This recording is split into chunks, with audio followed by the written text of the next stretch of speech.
Aloha, peace and blessings. This is a message for anyone who may be going through anxiety, depression states of their life, and they are looking for solutions. They are looking for ways to help them get on the path, ways to feel their way through their emotions and rise through them while feeling them and having space to do that, making space for yourself to do that.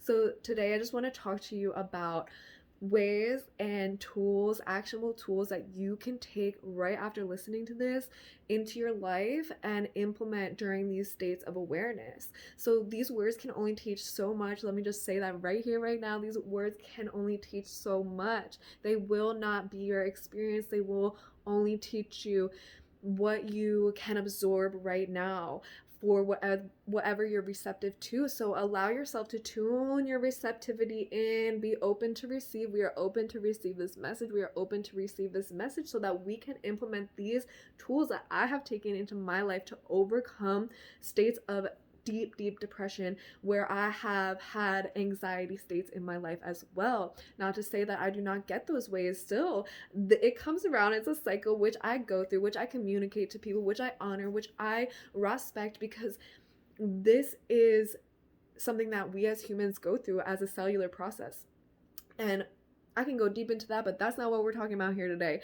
Today, I want to give you actionable resources. So how can we balance the mental space when we are going through these states of anxiety, depression?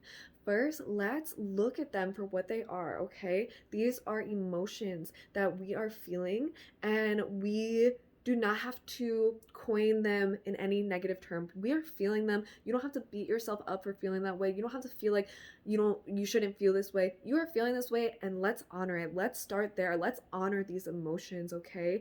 And by honoring that, we can understand that there will always be a process of going back into an inspired state, into a state where you feel joy. We always come up, we always breathe the air. So how can we breathe that air again? How can we feel like ourselves again? How can we come back home? Because we feel that we get those little tastes, we get those little glimpses. Maybe we get them often, maybe it's sometimes, maybe it's rarely, but we want to make them often. We want to have those times last, right? We want to stay there. So how can we help ourselves come back to the state where maybe we feel it rarely, maybe we feel it sometimes, maybe we feel it often? How can we help ourselves feel that enthusiasm, that clarity, that compassion often? How can we feel that for ourselves? First, honor that emotion. First, honor whatever you're feeling, to even acknowledge, I don't want to feel this way. This is not what I want. Okay? We honor that first. And the next step is, if you cannot feel inspired to do any of these actions that I'm going to say, go to sleep. Reset yourself. Honor your rest. It is okay to rest your body. When we sleep, the body goes into an unconscious state where we fully stop all thoughts and all momentum with what we're currently feeling. And our feelings are indicators of the vibration that we're putting out into the universe. So when we're feeling something and we know we are creating this, when we are coming back into a sleep state, we can refresh ourselves right out of that sleep state. We can come back to ourselves easier. And that's why I say, if you can't do any of these inspired actions, just go to sleep and rise with an intention. Go to sleep and think about, okay, I want to go to sleep and I want to reset. When I rise next, whether it's in the middle of the day, whether you're going to sleep for the night, when I rise again, when my eyes meet this world again, I am going to do my best to feel the inspiration, to feel the unconditional love around me, to feel the support, to feel my well-being, and to feel the joy that I crave and I desire. I'm going to do my best. And when you rise, sit there with your intentions. Look at them. Maybe go to a yoga practice or get on your mat if you can do a yoga practice by yourself. Stretch, be in your body, bring your mind to your body when you're stretching. Smile when you're moving your body and doing either a workout or a yoga practice.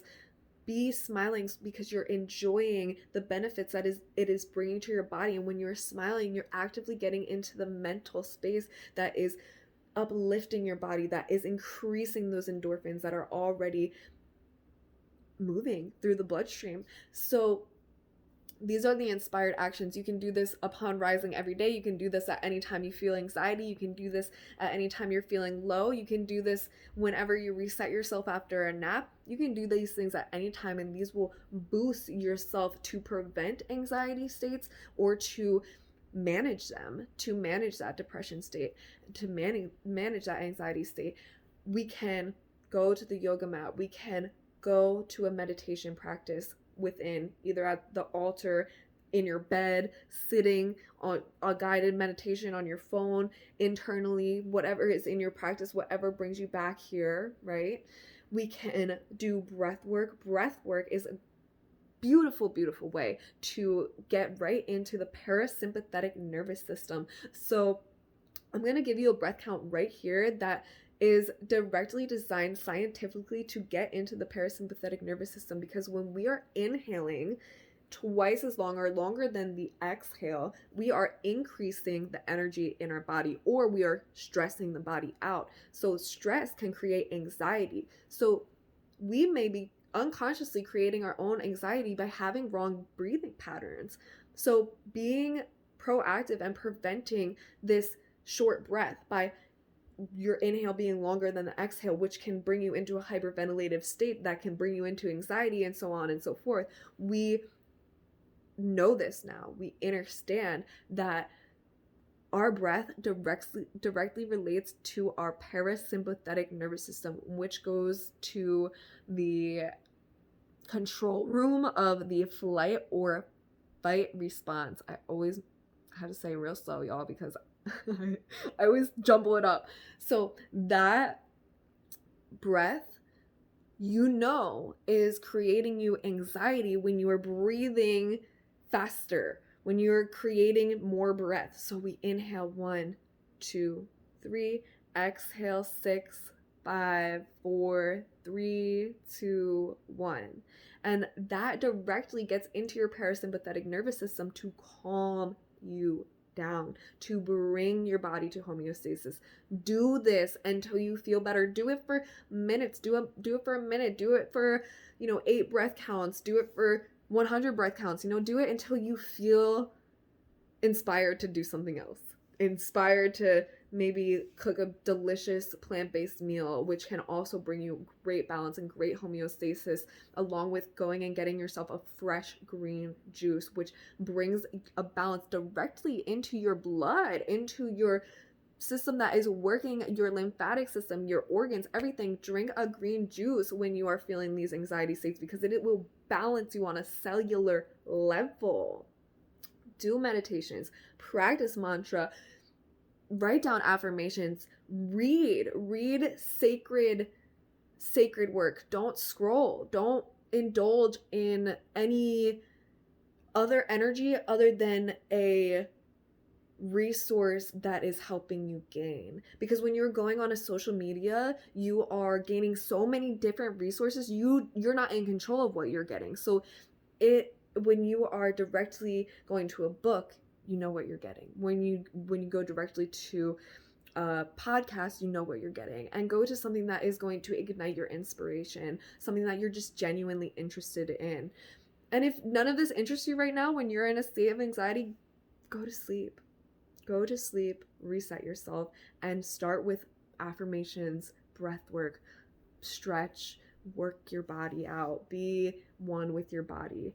And that's my tips for actionable steps to help you get into a state of inspiration and enthusiasm out of the natural states that every human goes through of anxiety and depression. Some go through it more and more than others. Some have those times more and more than others, but that's okay, because we all do, and we get to choose what we want to experience more of. So what would you choose? Would you choose confusion or clarity? Would you choose lack or abundance? Would you choose depression or bliss? What would you choose? Honestly, what would you choose? I hope this helped, and I'm sending you so much loving awareness. And join me for a connection call if you are feeling this, if you are feeling this message, or if you are feeling the pull to understand deeper how to hold space for your emotions and rise to your path, your infinite path as a being here, fully aware of yourself and wanting to bring more of that awareness to yourself and to the world, schedule that connection call with me. I would love to talk to you and just be of support to you right now. Sending blessings and love.